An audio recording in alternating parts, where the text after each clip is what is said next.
So, isang magandang umaga po sa ating lahat. Good morning po sa bawat isa. Maganda po ba umaga natin? Amen. So, ako ay umaasa na kayo po ay pinagpapala ng ating Panginoon. Are you blessed? Are you blessed? Hindi pala, siyempre pala kayo naman. Okay. So, sa buhay natin bilang mga Kristyano, napakahalaga na makita po natin kung ano ang dapat maibulot sa atin ng pagpapawalang sala na ginawa ng ating Panginoon sa atin. I mean, kailangan natin makita at hindi lamang yun, kinakailangan din natin mapatunayan na tayo po ay tunay. Na pinawalang sala, hindi lamang yun, tayo ay tunay na pinatawan ng Diyos sa ating mga pagkakasala. Ang ating Panginoon Hesus Kristo po ay dumating sa mundo ito upang hanapin at iligtas ang mga naliligaw, ang mga nagpapahamak. At iyon ay isang magandang balita na ating nababasa mula sa salita ng Diyos. Ngunit, napakaraming mga pagkakataon na kung saan ang mga taong nakaranas at tumanggap ng pagligtas ng ating Panginoon Hesus Kristo ay nakaranas din po ng transformation sa buhay niya. At iyan ang sinasabi ni Apostol Pablo sa atin na kailangan din natin makita, kailangan natin malaman kung tayo ay talagang nasa pananampalataya. At ang ating Panginoon Hesus Kristo ay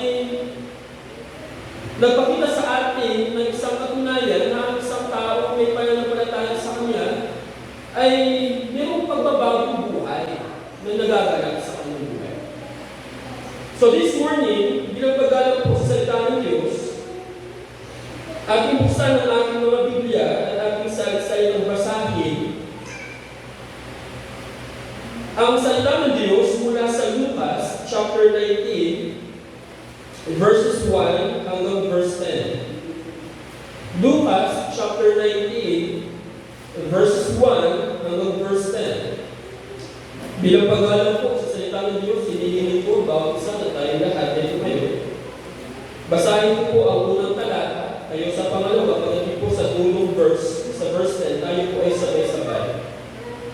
Lucas chapter 19 verses 1 hanggang verse 10. Ito sinasabi ng verse 1. Pumasok si Jesus sa Jericho at naglakad sa kabayanan. Verse 2.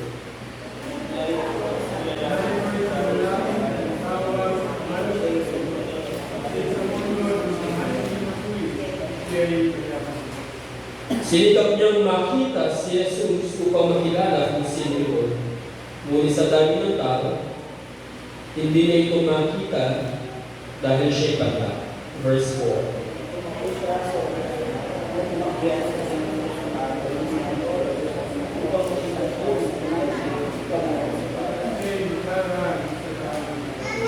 Verse 5. Pagtapat ni Jesus sa lugar na iyon, tumingala siya kay Zaccheo at sinabi ni Zaccheo, bumaba ka agad sapagkat kailangan umuli mo yun sa iyong bahay. Verse 6.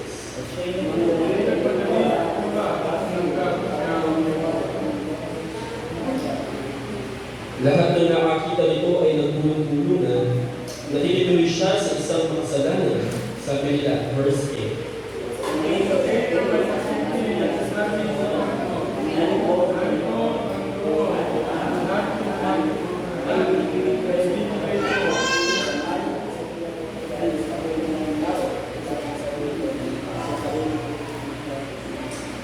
At sinabi sa kanya ni Jesus, ang kaligtasan ay dumating ngayon sa sambahayan ito sapagkat anak ni Abraham ang tao nito. Verse 2, sabay sa tayo. Ang anak ng tao ay napunito upang hanapin at iligtas ang Diyos. Ang Diyos ang mapagpala sa pagbabasa ng salita tayo ay yung pagmalalagay. O Diyos, maraming salamat po sa umaga ito. Kami pinagkakabala sa iyo ang aming pagdinig ng iyong mga salita. O Diyos, sa aming nahilingan kayong magsalita sa amin, sa aming mga puso, upang makita po namin, O Diyos, ang kalwalatian ng iyong kayo. pamamagitan ng mga salita. Ako ay isang sisigdan lamang ng Diyos sa kasagapan ng iyong ginagamit. Ang aking dalangin naman tayo ang patuloy na umilos sa aking buhay. Inikilala ko apart from you, Jesus, at everything ko. Tulungan po kami, umuulaan po namin ng mga salita sa Panginoon Jesus. Tayo ay mga kautunan sa presensya ng ating buhay. Noong nakaraang linggo, ating pinag-aralan at ating narinig ang mensahe patungkol sa isang bulag na pinagaling ng ating Panginoon sa Kristo. At mapapansin po natin ang katotohanan na ang mga tao ay walang magagawa upang sila ay maligtas malibang ang Diyos ang kumilos sa mga buhay nila. At noong nakaraang linggo, nakita natin na ang mga halimbawa doon ay ang mga bulag na pinagamit ng ating Panginoon sa Kristo na walang kakayahan sa kanilang sarili upang sila ay makalapit sa ating Panginoon sa Kristo. And not unless God will call him, Jesus called him, malapit sa Kanya, at siya po ay, nasabi ng Bible doon, itinapon niya ang kanyang, di ba, ang kanyang damit, ang tawag dito, itinapon niya ang kanyang, nasabi natin, yun ay kumot na ginagamit niya. Di ba? Sa panahon na malamig ang gabi at kapag mainit ang araw. At ang sabi doon siya ay patakbong lumapit sa ating Panginoon sa Kristo. At ang sabi ng Panginoon, tinanong siya ng Panginoon, ano ang gusto mong gawin ko para sa iyo? And I told you last Sunday, ito yung pagkakataon kung saan ang hari ng mga hari, dahil yung paglingkuran, ang isang makasalanan. Right? Handa niyang ibigay ang kailangan ng isang tao. At sabi ng bulag, nais ko po na ako ay makita. At sabi ng Panginoon, makita. So mapapansin po natin na ang Biblia sa pangalan ng ating Panginoon sa Kristo, napakaraming mga milagro ang kanyang ginawa. At higit sa lahat ng mga milagro na ginawa ng ating Panginoon sa Kristo, higit na pinakamahalaga ang ipinagkakaloob ni Jesus sa mga tao ito patungkol sa kanyang kaligtasan. Dahil ang ating Panginoon sa Kristo ay very concerned sa ating mga kaloob. Now, minsan sa mga buhay natin bilang mga tao, meron tayong mga preferences. Minsan pinipili natin, minsan iniisip natin kung dapat ba natin bahaginan ng magandang balita ang mga tao na ating nakilala. Pero kung inyong pag-aaralan na naging buhay ng ating Panginoon sa Kristo, masasabi natin na ang ating Panginoon sa Kristo ay kaibigan ng mga makasalanan. Ang sabi ng ating Panginoon sa Kristo, hindi ako naparito. Sabi niya, ang doktor ay naparito hindi para sa mga walang sakit, hindi para sa mga may sakit. Right? So mapapansin natin sa mga pangungusap ng ating Panginoon sa Kristo kung gaano siya kapassionate. Hindi lang kung gaano siya ka-compassionate sa mga tao na kailangan ng pagliligtas. At karamihan sa mga tao na idinala sa Biblia na iniligtas ng ating Panginoon sa Kristo, sila yung mga tao na inaayawan na ng lipunan. Sila yung mga tao na hindi na pinapakilaman ng lipunan. Sila yung mga tao na itinatabunan ng lipunan. Ngunit higit sa lahat, mapapansin natin na ang Diyos, ang ating Panginoon sa Kristo, siya ay maawain at maibigin. At dahil siya ay inaayawan ng mga tao ang turing sa kanyang mga sarili ay mga banal, siya po ay nagtuturo ng kaharian ng Diyos sa mga tao na tinatabon ng lipunan. At sa umaga ito, mapapansin natin na mayroon pang isang tao na itinataboy at nilalayuan ng lipunan ang tinawag ng ating Panginoon sa Kristo upang siya ay maligtas. Walang iba, kundi ang pangalan niya ay Zacchaeus. Okay, si Zacchaeus po. At kilala natin si Zacchaeus kung sino siya. Si Zacchaeus ay lalaki at hindi lang po siya isang ordinaryong lalaki. Siya ay kilala. Kilala hindi bilang isang mabuting tao. Siya ay kilala hindi bilang isang relihiyosong tao. Siya ay kilala hindi bilang isang tao na mapagbigay sa kapwa. Siya ay kilala bilang isang tao na makasalanan. At si Zacchaeus, siya po ay pinuno. Siya ay mayroong mga ginagawa ng tao. Siya ay sinusunod. Siya ay pinaglilingkuran ng maraming mga tao na nasa ilalim ng kanyang pamamahala. Walang iba kundi ang mga manlilin ng buwis. Alam natin ang trato ng mga Hudyo patungkol sa mga manlilin ng buwis. Ang trato nila sa kanila sila ay maruming. Ang trato nila sa kanila sila ay traidor ng kanilang bayan. At mapapansin natin, si Zacchaeus ay hindi basta-basta nanlilin ng buwis, siya po ay pinuno ng mga manlilin ng buwis. So narito ang isang kasaysayan kung saan tatawagin ng ating Panginoon Jesucristo ang isa sa itinuturing na pinakamarumi at pinakamakasalanan ng tao sa panahon ng mga Hudyo. Walang iba kundi ang pinuno ng mga manlilin na buwis. Ang pangalan ay si Zacchaeus. At mapapansin natin sa kwento nito, si Zacchaeus, once again, meron siyang matinding pagnanais na makita ang ating Panginoon Jesucristo. Meron siyang matinding pagnanais na makita ang ating Panginoon Jesucristo. So narito, magdaraan ang ating Panginoon Jesucristo sa Jericho patungo sa Jerusalem. Okay, siya po ay pupunta sa Jerusalem at kinakailangan siya ay magdaan sa Jericho at habang siya ay naglalakbay, ang ating Panginoong Jesucristo ay sinusundan ng napakaraming tao. Siya ay sinusundan ng mga tao na hindi mo mabilang sa sobrang dami. Alam niyo po ba na ang Jericho is an highway going to every direction of every places in the ancient Palestine. Kung nais mo magpunta ng north, dadaan ka sa Jericho. Kung nais mo magpunta ng east, dadaan ka sa Jericho. Kung nais mo magpunta ng west, dadaan ka sa Jericho. Kung nais mo magpunta sa south, ikaw ay daraan sa Jericho.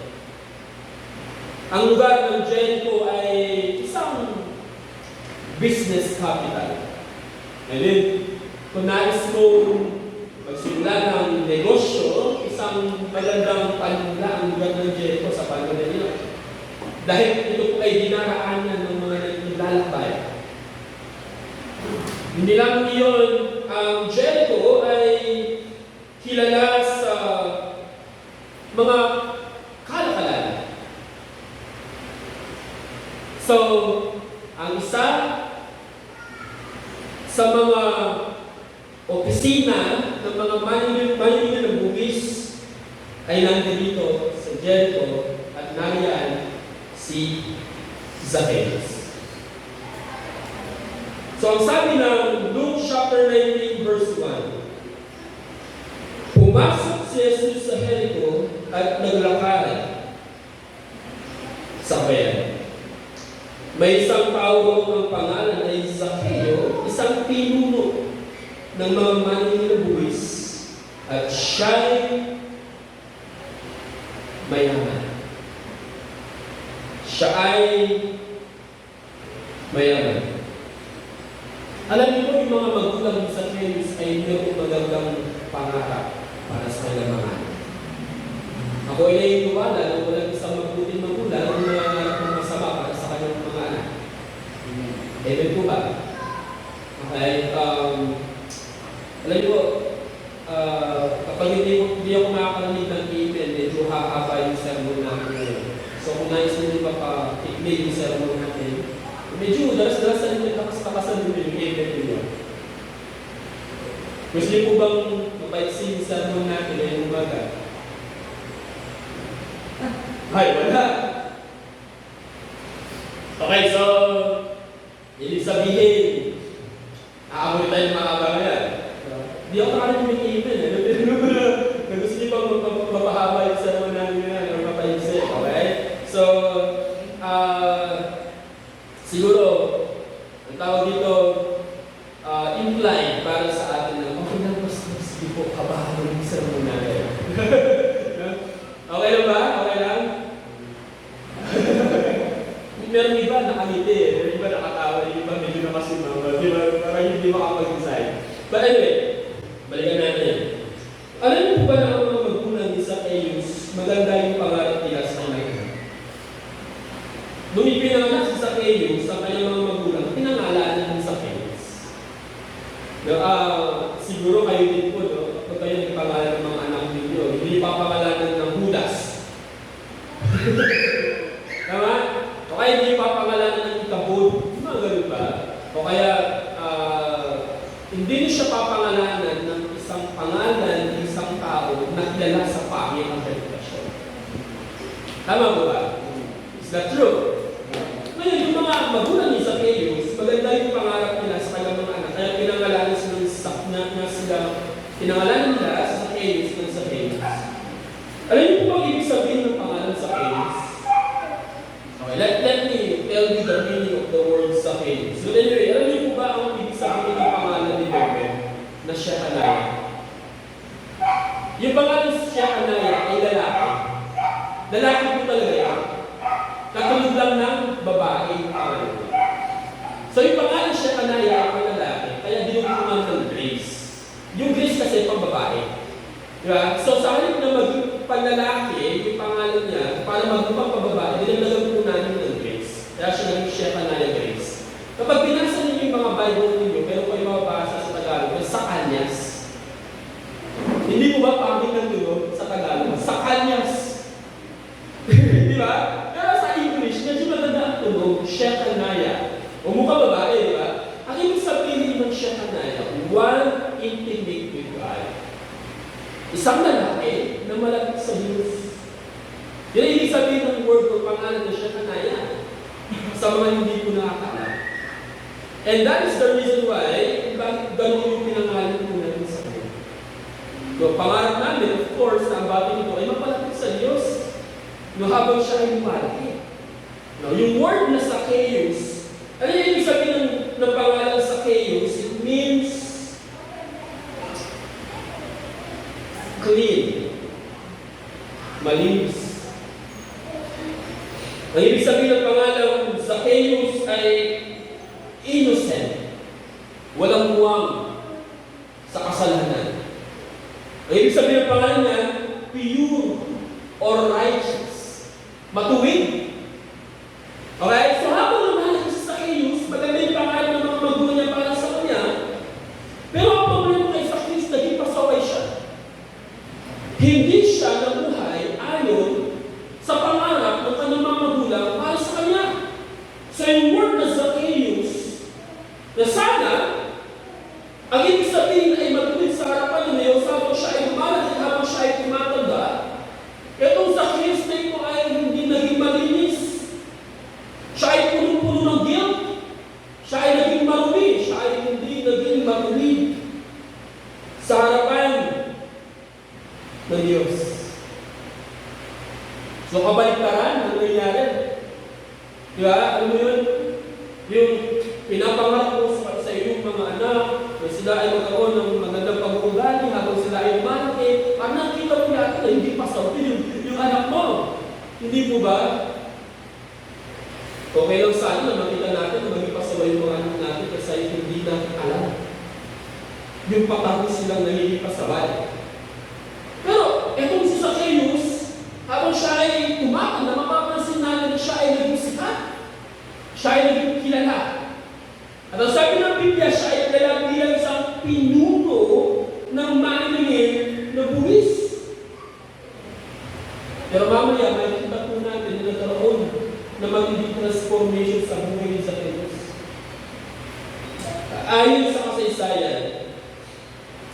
Isa sa mga church fathers, ang pangalan ay Clement of Alexandria.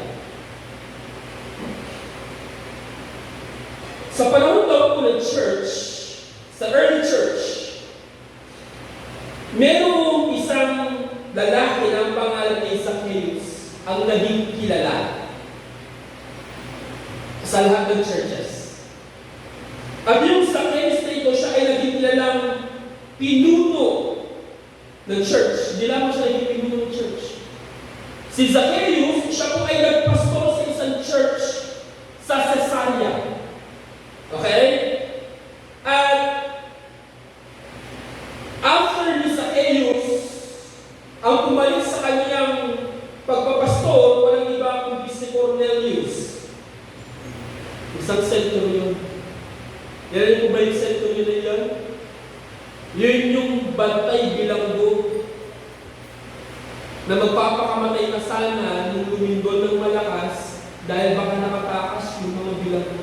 Ang sabi ni Pablo, huwag gagawin yan. Ang sabi ni centurion, anong dapat gawin para ako ay maligtas? Ang sabi ni Pablo, sumampalataya, kay ikaw kanyang buong sa bayan ay maligtas.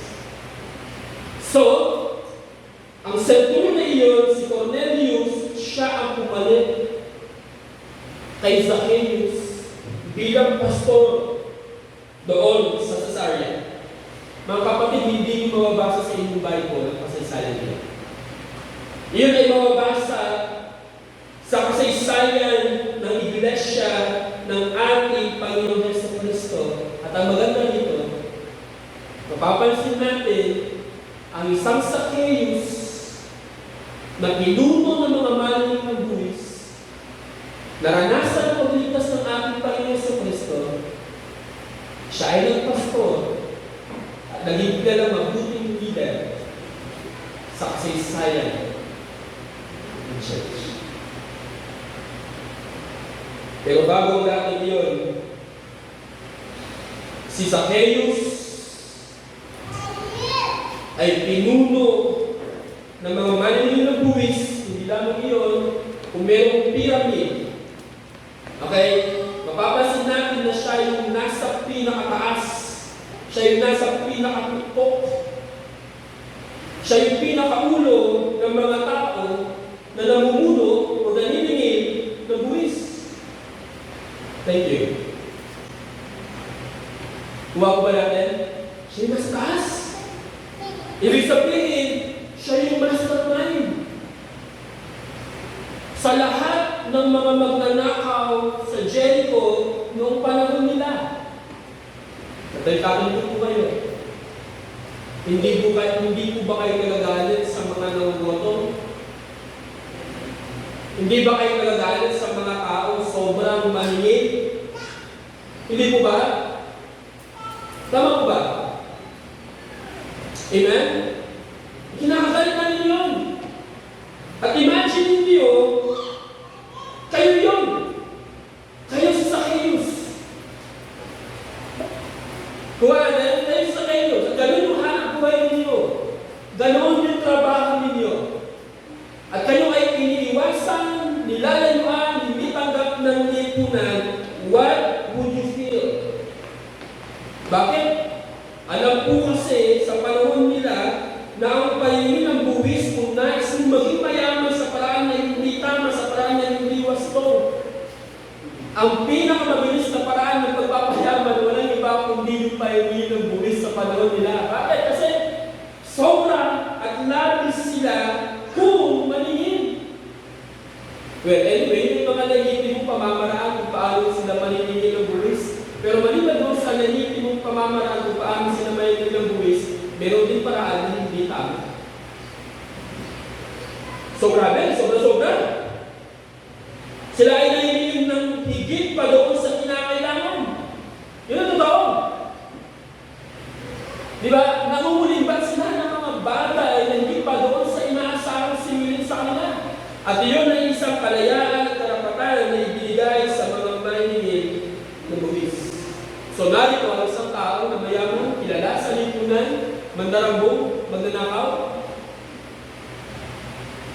Pero meron siyang nais.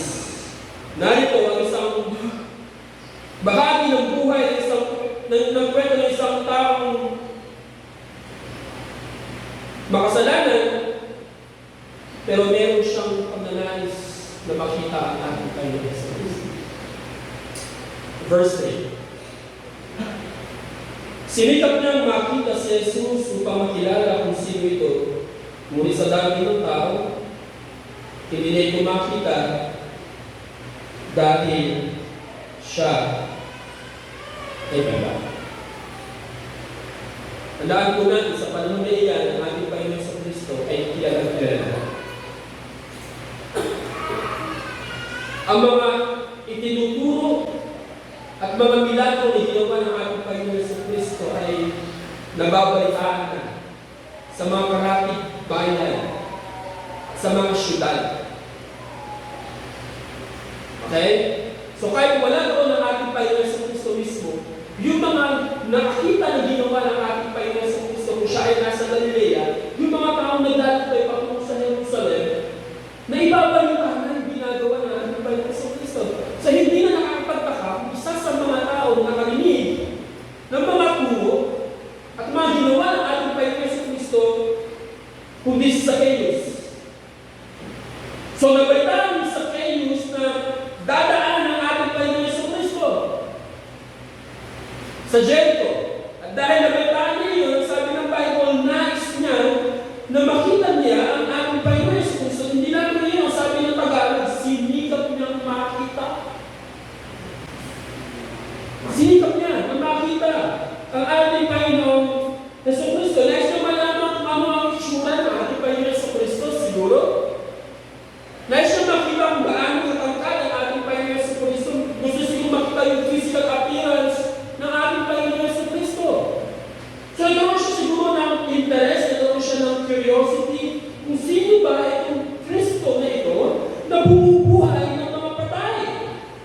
Sino ba yung Kristo na ito na nagpapalumbalik ng paningin ng mga taong bulag? Hindi lamang yun, mapapansin po natin na si Zacchaeus, siya ay paulit-ulit na gumagawa ng effort para makita niya ang ating Panginoon sa Kristo. Again, katulad ng lalaking bulag last Sunday, pinagbawalan siya sa kanyang pagsigaw. Pero sa halip na tumigil, anong sabi ng Bible, mas nilakasan pa niya ang kanyang pagsigaw because nais niya gustong makaranas ng awa galing sa ating Panginoon Hesus Kristo. Nobody was able to stop him.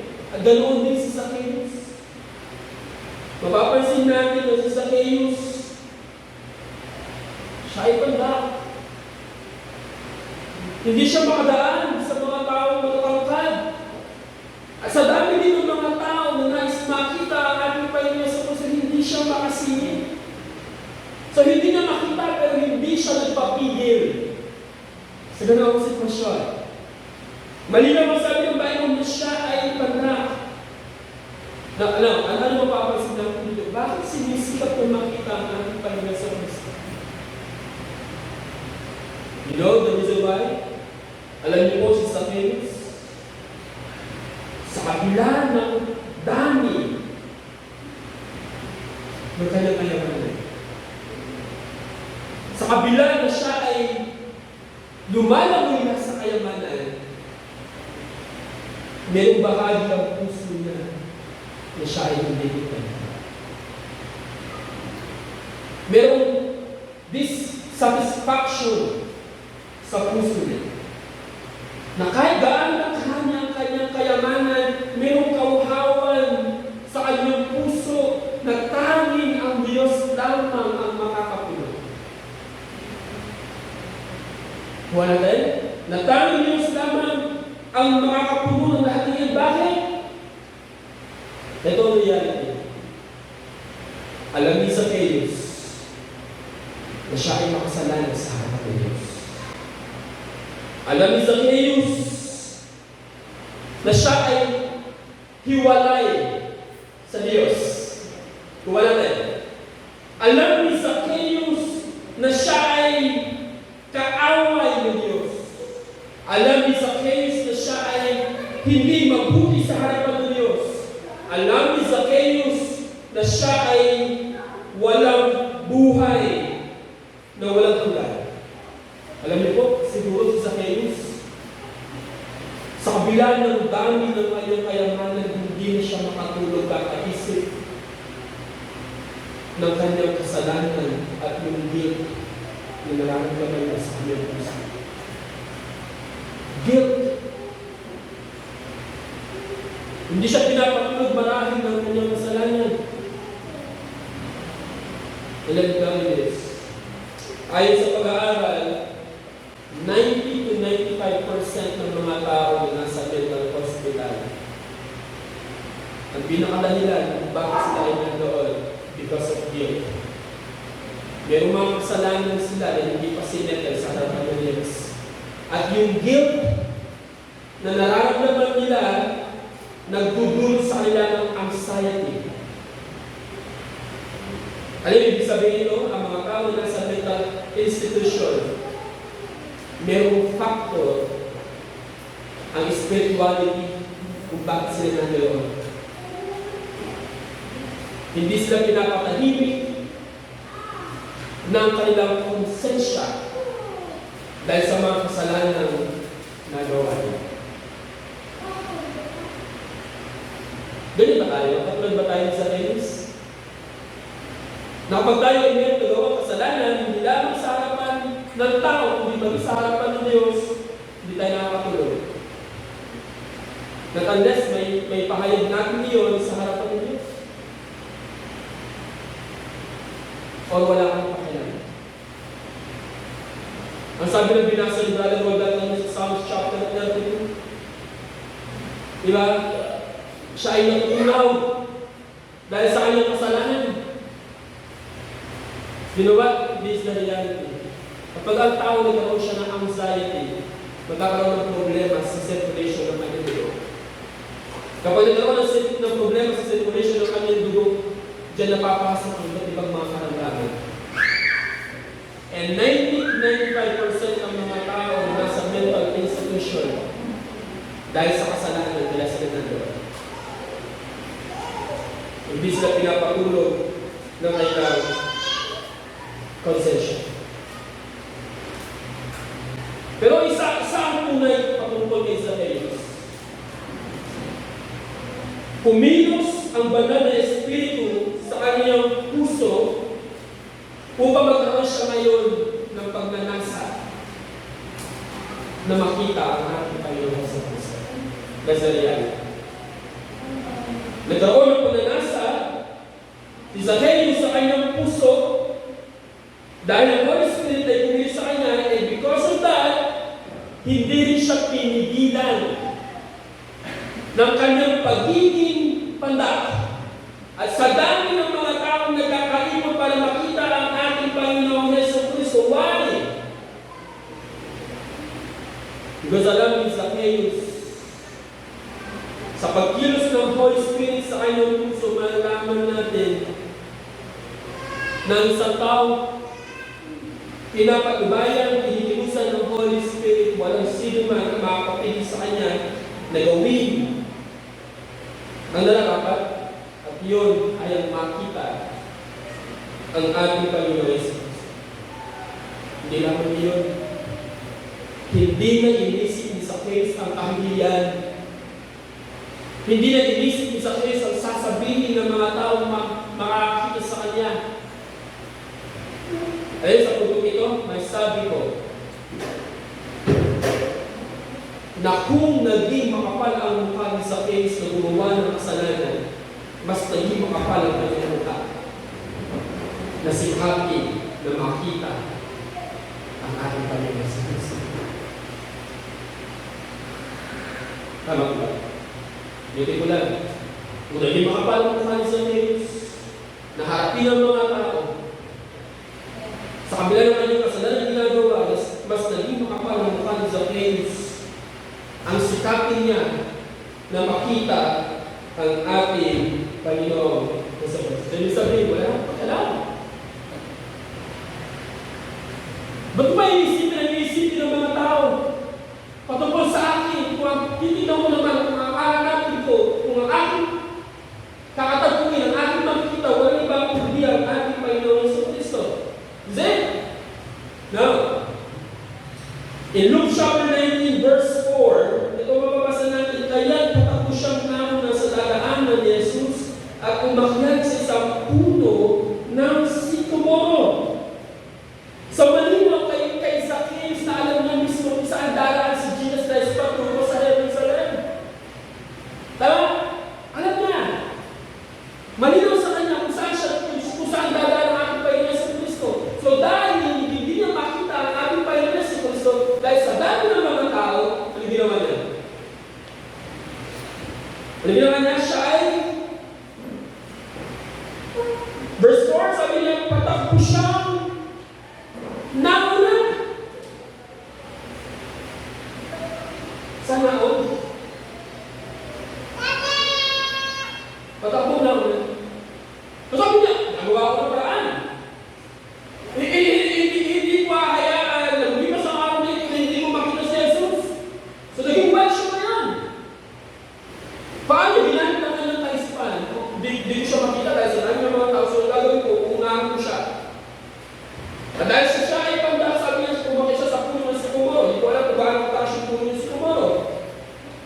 Pero one thing is for sure, siya ay nagpunta, pumakit sa puno ng sikomoro na elevated. Sa taas, ang kanyang mga tao, upang makita niya ang ating Panginoon Yesu Cristo. So mapapansin natin ito, isa kayo. Hindi siya nagpahuli. Maraming hanggang para makita niya si Jesus. Pero hindi ginawa niya. Nagpapigil ba siya? Nag-isip siya ng paraan para makita niya ang ating Panginoon sa Kristo. Sino dito? Magkakaroon ng kaisipan na because I want to meet Jesus Christ, gusto kong mauna sa lahat. Gusto kong mauna sa lahat. I want to be there early. I want to be there bago siya dumaan mismo sa harapan ko. See?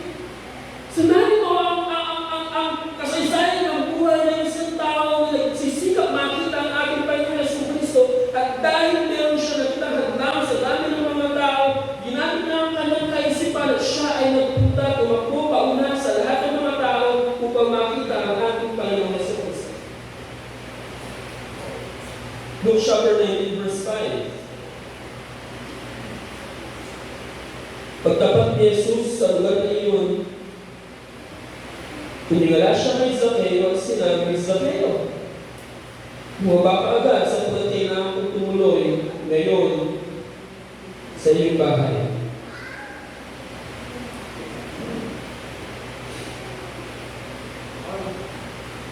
Ito, kung narinig siguro ni Zacchaeus yung pagtawag ni Jesus sa Zacchaeus.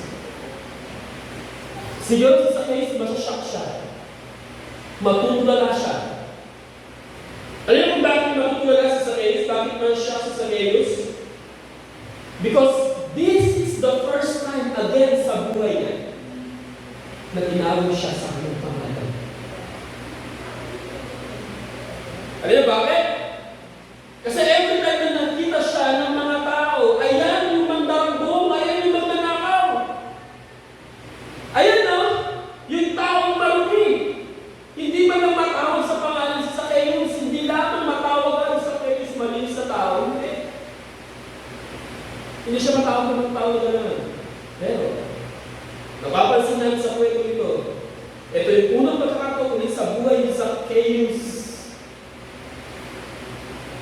na siya ay tinawag sa kanyang pangalan na ibig sabihin ay taong matuwid, taong malinis. At ang unang tumawag sa kanya ulit ng gano'n, walang iba kundi ang banal, ang walang kasalanan at walang buwis na anak ng Diyos. Ayun, reality. Kilala ng ating Panginoon sa Kristo ng mga taong hinahanap. Ang sabi ni Jesus Christ, my sheep hears my voice. Dininig ng aking mga tupa ang aking tinig. Kilala ko sila at kilala nila ako. Alam ni Jesus kung sino ang hahanapin niya. And you know what? What's good about this? Jesus is calling them by their name. Jesus is calling them by their name. Ano sabi ni Jesus sa Luke chapter 19 verse 5? Pagtapat ni Jesus sa lugar na iyon, tumingala siya kay Zacchaeus, sinabi sa Zacchaeus, bumaba ka agad sapagkat kailangan kong tumuloy ngayon sa iyong bahay. Grabe! Sobra-sobra yung ginawa ng ating Panginoon sa Kristo.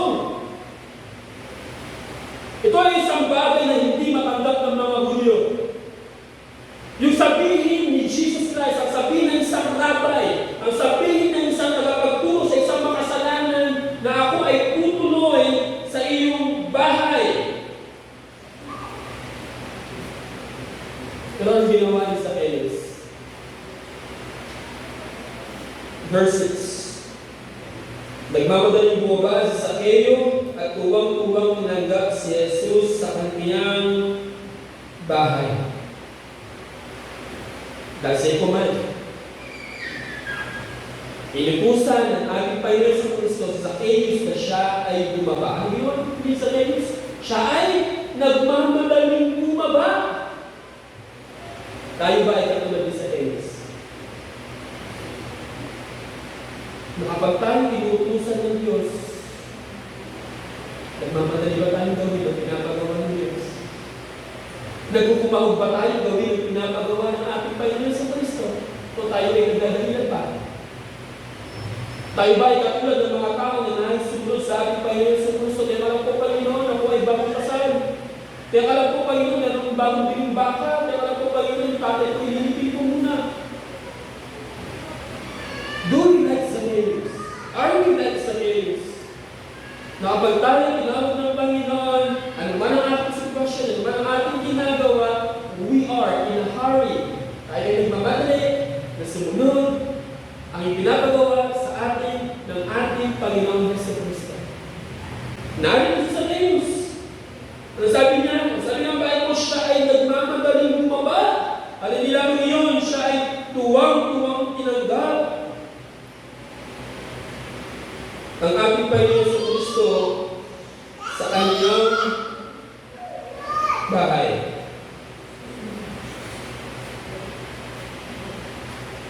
Alam ng ating Panginoon sa Kristo kung sino ang kanyang ililigtas. Bakit? Ang sabi ng Bible sa verse 9 ng Luke chapter 19 at sinabi sa kanya ni Jesus, ang kaligtasan ay dumating na ito sa bayan ito sapagkat anak din ni Abraham ang tawag ito. So, ang sabi ni Jesus Christ, ako ay tutuloy sa iyong bahay. So, ito ay nag-i-indicate sa atin, it is an invitation ng ating Panginoon sa Kristo ay mamamalagi ng overnight sa bahay ni Zacchaeus na isang maruming tao, sa bahay ni Zacchaeus na isang makasalanan.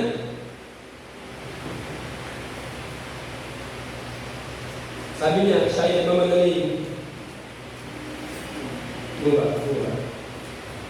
So, narito sa kwento ng isang sitwasyon na hindi inaasahan sa kaisipan ni Zacchaeus. At ibig sabihin niya ng ating Panginoon sa Kristo ay kakain kasama ni Zacchaeus. Siya ay sasalo sa pagkain ni Zacchaeus. You know what eating together means sa panahon nila? Ano pong ibig sabihin kapag ang isang tao ay nagsalo sa pagkain mo noong panahon ng ating Panginoon sa Kristo? Ang ibig sabihin niya, we are partner. We are partner. So ibig sabihin, pinapatunayan ni Jesus Christ sa pamamagitan ng pagsalo niya ng pagkain kay Zacchaeus na sila ay magkaibigan na ngayon. Na sila ay magka-partner na ngayon. Right? So, si Zacchaeus, ang nais-tato niya,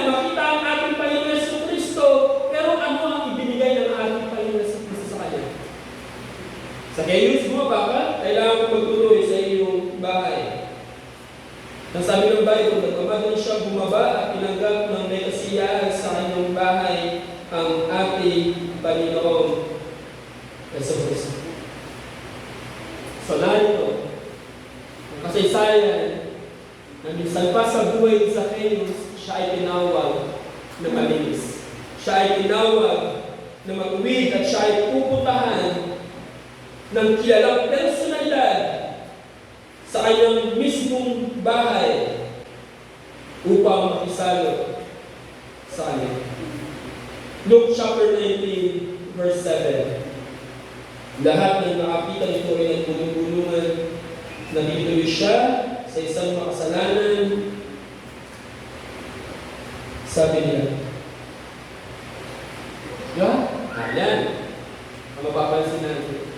Mga tao gulong-gulungan, hindi na lalo.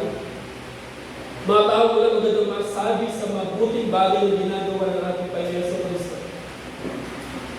Mga taong nahanapan ng butas ng ating Panginoon sa Kristo upang siya ay mapasahan ng mga bagay na hindi naman ginawa. Pero mapapansin natin na sa ministeryo ng ating Panginoon Yesu Kristo, sabi nga ng Biblia, siya ay napanito upang hanapin at iligtas ang mga naligaw. Hindi nalitanan ng ating Panginoon Yesu Kristo ang iisipin ng mga tao walang pakialam sa mabuti na ginagawa. Luke chapter 19, verse 8. Tumalis! Tumayo si Zacchaeus at sinabi niya kay Jesus, Panginoon, ipamimigay ko po sa mga mahihirap ang kalahati ng aking mga kayamanan at kung ako'y may nadayang sino man, isasagutin ko ito sa kanya ng makapat na beses. So nagkaroon ng conversation between the Lord Jesus Christ and Zacchaeus. Hindi natin alam kung gaano kahaba yung conversation nila. But one thing is for sure, during this conversation, marahil si Zacchaeus ay nag-confess ng kanyang pananampalataya sa ating Panginoon sa Kristo. Siya ay nagpahayag ng kanyang pagtitiwala sa mga itinuro ng ating Panginoon sa Kristo. Ano mapapansin natin? Dahil si Zacchaeus ay matuwid sa harapan ng Diyos dahil sa kanyang pagtanggap at pananampalataya sa ating Panginoon sa Kristo. Wala sinasabi ng John chapter 1, verse 12, ang sino sa kanyang tumanggap at sumampalataya ay bigyan ng karapatan na maging mga anak ng Diyos. What happened here in Luke chapter 19, verse 8? Yung pagliligtas, yung pananampalataya na tinanggap ni Zacchaeus ay nagbunga. Dahil hindi natin pwede sabihin na tayo ay sumasampalataya, hindi natin pwede sabihin na tayo ay ligtas, pero wala namang ibinunga yung ating kaligtasan sa ating mga buhay. Because let me tell you this, sa panahon ito, sa Luke chapter 19, verse 8, ang isa sa pinakagahaman at mukhang pera sa panahon ng ating Panginoon Yesu Kristo, nung siya ay sumampalataya ng tiwala, nung siya ay tumanggap ng buhay na walang hanggan, siya ay yung pinaka-naging bukas palad sa lahat ng mga tao sa panahon nila.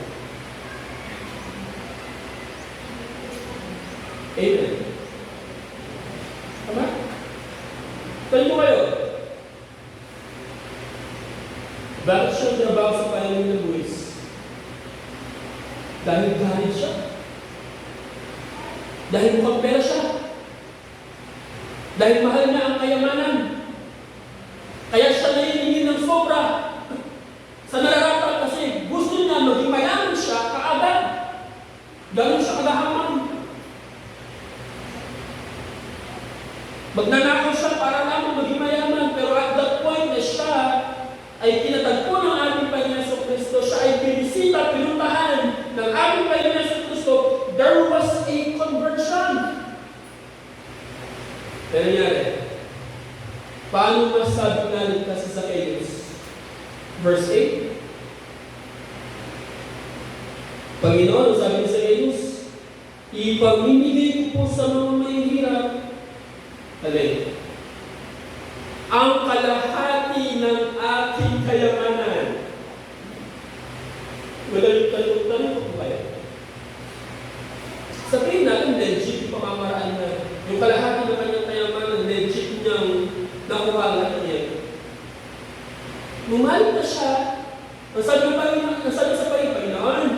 kalahati na aking tayo na ipag-ibig dito sa Manila. Have you ever done that? Hindi naman ba natin yun? Nung ikaw ay married, ikaw ay sumaplang kaya ka Jesus Christ. Ikaw ay may pera, may kakayahan ka. Nasabi mo ba, Panginoon, kalahati na aking kayang nanibigay ko sa Manila.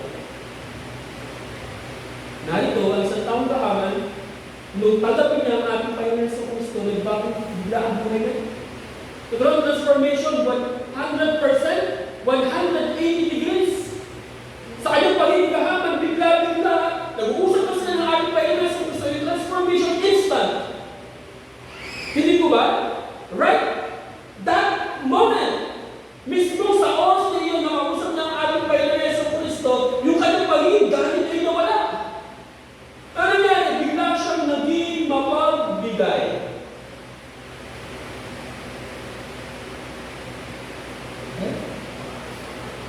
Kaya sabi niya Apostol Pablo, mag-ingat kayo sa lahat ng uri ng kasakiman. Dahil walang Kristyano na habang buhay siya ay sakit. Walang Kristyano na habang buhay, mahal niya ang kayamanan. Tingnan niyo sa 2 Corinthians chapter 2. Yung mga Kristyano, doon sa Macedonia, yung mga taga-Philippi, Thessalonica, sa Berea, ano sabi doon ni Apostol Pablo? At sila ay nagbigay ng tulong sa mga Kristyano na sa Jerusalem, higit pa doon sa kanilang makakaya. Because that is the reality. Once you are in Christ, you are becoming too generous. Bukas ang palad mo. At ito yung transformation na nangyari kay Zacchaeus. Hindi mo ba? Ito yung transformation na nangyari sa buhay ni Zacchaeus. Instantly. Right at that moment. Ano yan sa kanya? Panginoon, kalahati ng aking kayamanan ay ibibigay ko sa mga mahihirap. Hindi naman yun? Ano ang kasunod ng verse? No verse 8. At kung ako'y may nadayang sinuman, isasauli ko ito sa kanya ng maka-4 na beses.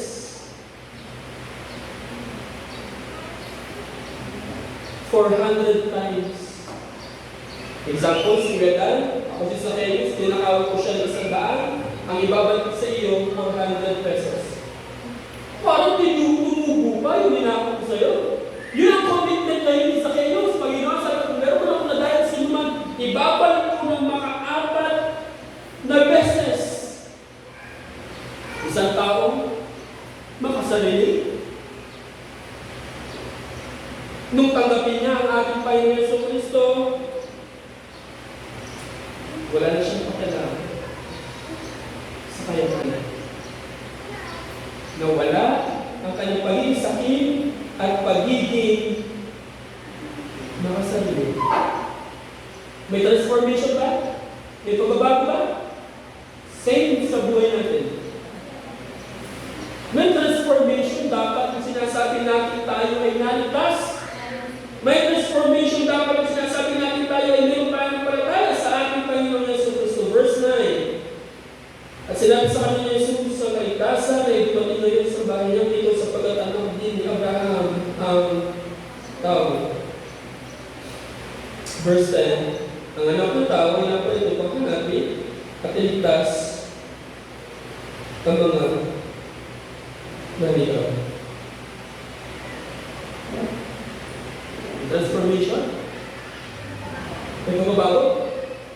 Tulad ng bulag na ating narinig last time, nung siya ay iligtas ng Panginoon, at sabi niya siya ay sumunod sa daan sa ating Panginoon Yesu Kristo. Again, it's very impossible na sabihin mo na ikaw ay meron pa ng palataya, meron kang buhay na malahatan pero hindi ka sumusunod sa ating Panginoon Yesu Kristo.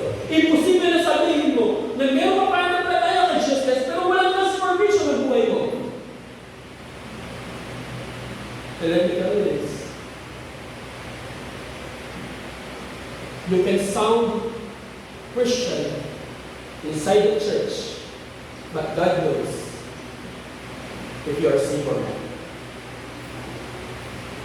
Maaaring dala mo ang Biblia mo. Maaaring nagbubukas ka ng Biblia, nagbabasa ka ng Biblia, may ikaw ay nasa church. Maaaring magalang ka, mabait ka, may ikaw ay nasa church. Pero tandaan mo ito, hindi mo maluloko ang Diyos kung ikaw ay tunay o hindi ligtas.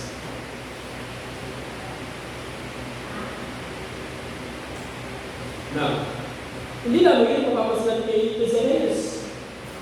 Ano sabi ng verse 8 ulit? Sabi ng Panginoon, in-address niya ngayon ang ating Panginoon sa Kristo na siya ay kanyang Panginoon. In Romans chapter 10, verse 9 and verse 10. Romans chapter 10, verse 9 and verse 10. Ano sabi ng Bible dito? Sabi ni Pablo sa Romans chapter 10, verse 9 and verse 10. Kung ipahayag ang iyong bibig na sa Jesus ay Panginoon at buong puso magsasampalataya, siya yung binuhay na Diyos, maliligtas ka. Sapagkat sumasampalataya ang tao sa pamamagitan ng kanyang puso, sa ganyan ay itinuturing ng matuwid na Diyos. Nagpapahayag naman siya sa pamamagitan ng kanyang bibig at sa gayon ay maliligtas. Again, siya ay naligtas. Kung siya ay naligtas, sabi niya, Panginoon, kalahati ng aking kayamanan ay ibibigay ko sa mga mahihirap. Ano ibig sabihin niya? Panginoon, hindi na ang pera ang Panginoon ng buhay ko. Hindi na pera ang magpapatakbo ng buhay ko. Panginoon, hindi na pandaraya ang magpapatakbo ng buhay ko. Ang magpapatakbo ng buhay ko ay ikaw na dahil ikaw, ang aking Panginoon. At ang masusunod sa buhay ko, walang iba kundi ikaw, hindi ako. Ikaw na ang masusunod sa buhay ko, dahil ikaw ang aking Panginoon. Now, sa buhay ni Zacchaeus, ang kanyang kasalanan ay pagiging sakim, makasarinig, pag-ibig sa kayamanan. Ang tanong, how about you?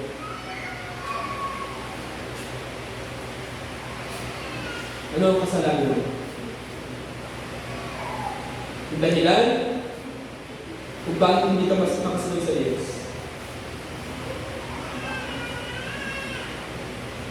Meron sa iba, yung pagiging magagaling. Pagiging magagaling. Meron iba ba, kung kayo sa kayo na kayo ay makasalanin. Inuunan niyo yung kayamanan. Sa iba, baka negosyo. Sa iba, baka karir. Sa iba, baka love life. Sa iba, baka pangarap. Sa iba, baka immorality. Immoralidad. But I love this. Kapag dumating sa buhay mo ang kaligtasan, susunod ang pagbabago. Amen. Kapag dumating sa buhay mo ang kaligtasan, susunod ang pagbabago.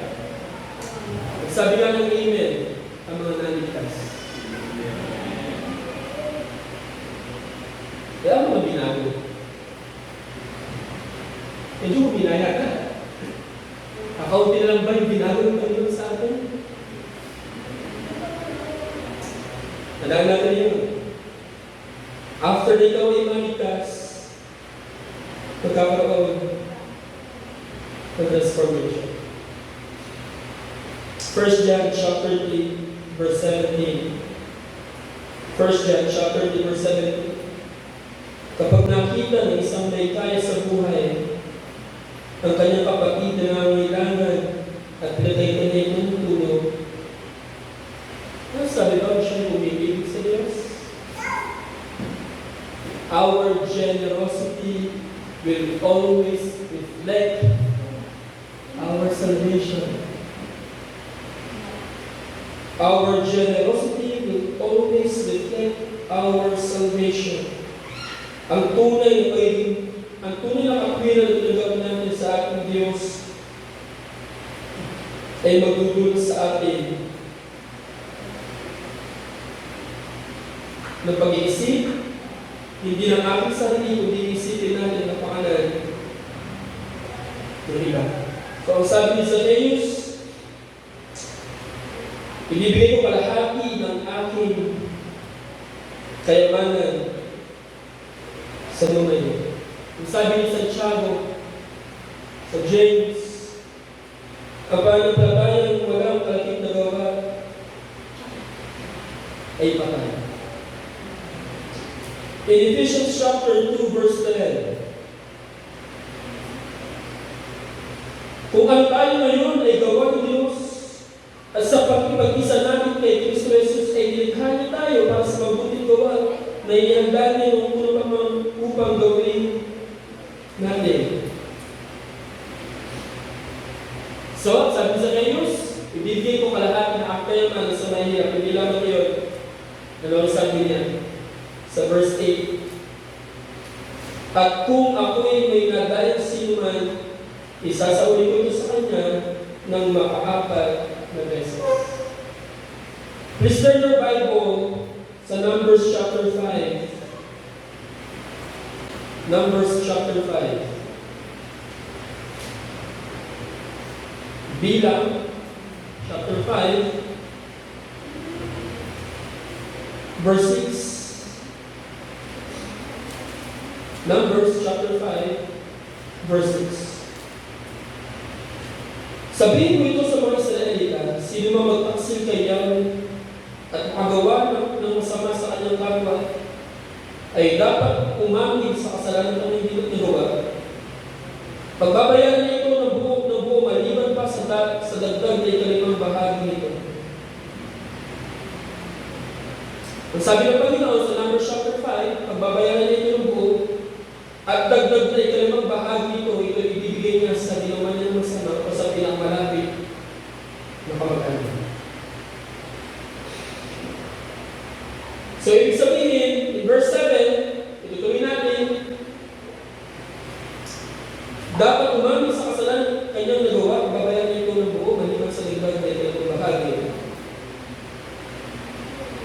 Ibig sabihin, mapapansin natin, nakausap, ibigay ng Diyos na kung sino man ay makagawa ng kasalanan at samahan sa kanyang kapwa, you have to add 5%. Kung nagnakaw ka, sabi ng Bible, sa Numbers chapter 5, kung nagnakaw ka, at ibabalik mo yung ninakaw mo, kailangan dagdagan mo yun ng 5%. Exodus chapter 22.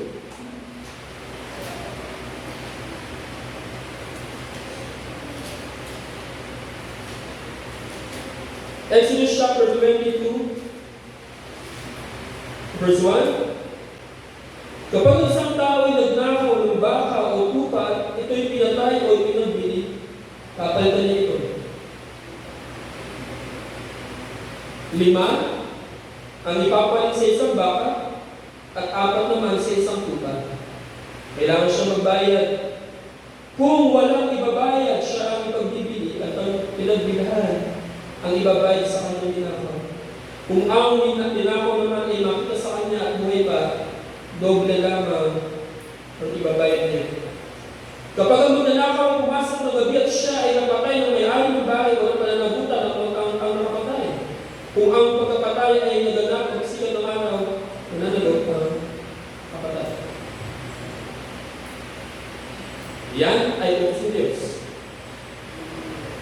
Kung ikaw ay nagnakaw, kailangan sa uli ng 4 o 5 beses.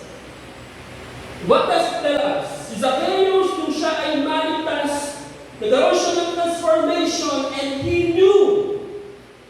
Alam niya ang itinuturo ng lumang tipan and now we see him acting and doing kung ano ang prescribe ng Diyos, kung paano ibalik yung mga ninakaw ng pag-aari. That's why there's nobody here can say that we are not bowing the law after our salvation. Dahil ang sabi ni Pablo, ang buwan ng kautusan ay nauuwi sa isang salita, ibigay mo ang iyong kapwa. you love your neighbor at ninakawan mo siya, ang sabi ng Panginoon, hindi sapat na ibalik mo lang yung kinuha mo. Kailangan ibalik mo yun ng mga 4 na beses.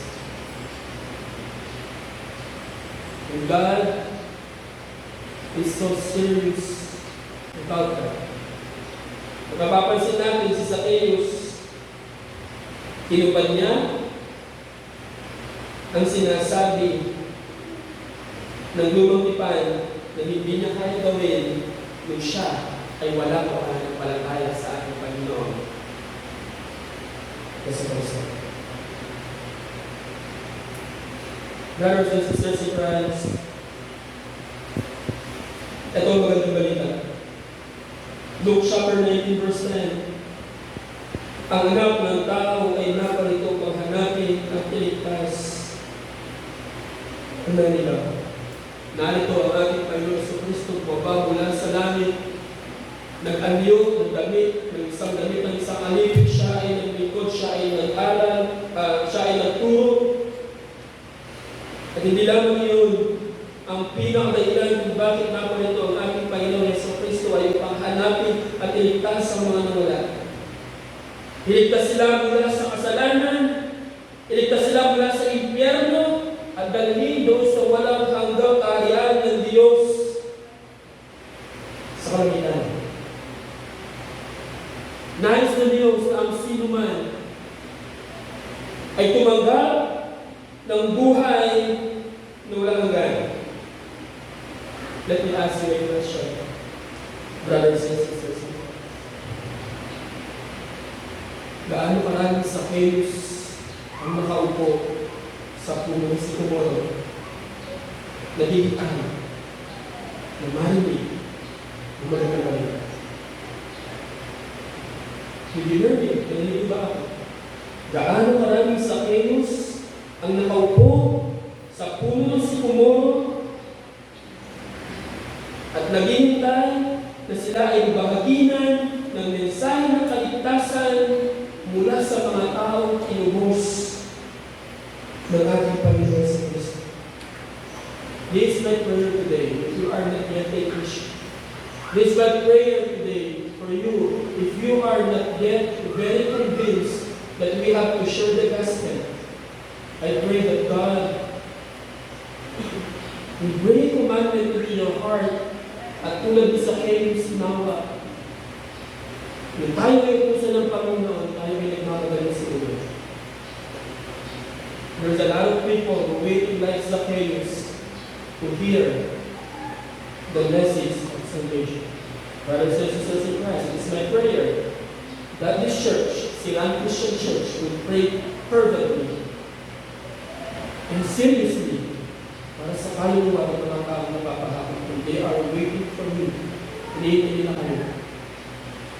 Namahal nila mula sa inyo ang mensahe ng kaligtasan. Narito ang kasaysayan sa kayo, sa dating maglambong magnanakaw, ang sabi ng kasaysayan, siya ay naging leader sa kasaysayan at siya ay bigyan bilang sa mabuting leader sa panahon.